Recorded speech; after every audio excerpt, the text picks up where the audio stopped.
Bonjour. Ce matin, encore une fois, c'est le vieux boomer qui vient vous faire part de ses petites réflexions. La nouvelle qui a retenu mon attention aujourd'hui, c'est que deux des compagnies pharmaceutiques américaines, deux des plus grandes, qui travaillent sur la production d'un vaccin contre le coronavirus, annoncent que d'ici la fin novembre, elles vont demander l'autorisation de commencer à le distribuer. Cette autorisation-là doit être demandée à la FDA américaine, c'est-à-dire la Fédération, en tout cas, l'association, pas l'association, mais le département américain qui approuve les médicaments. Celui-ci peut mettre quelques jours, quelques semaines à adopter le vaccin, à décider que le vaccin est fiable et valable, et par la suite, on pourra commencer à le manufacturer et à le distribuer.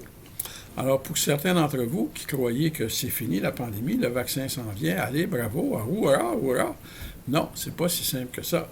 Même si le vaccin était approuvé et relativement fiable, il reste à le manufacturer.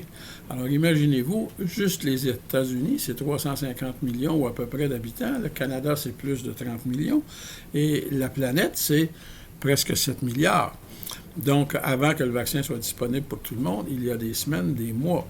Une fois que le vaccin est manufacturé, il faut l'acheminer dans les différents endroits. Il faut être capable de le donner, d'avoir des infirmières, d'avoir les gens qui le donnent. Donc, c'est une bonne nouvelle, mais ce n'est pas une nouvelle qui doit nous faire sauter de joie tout de suite. C'est une nouvelle pour le futur.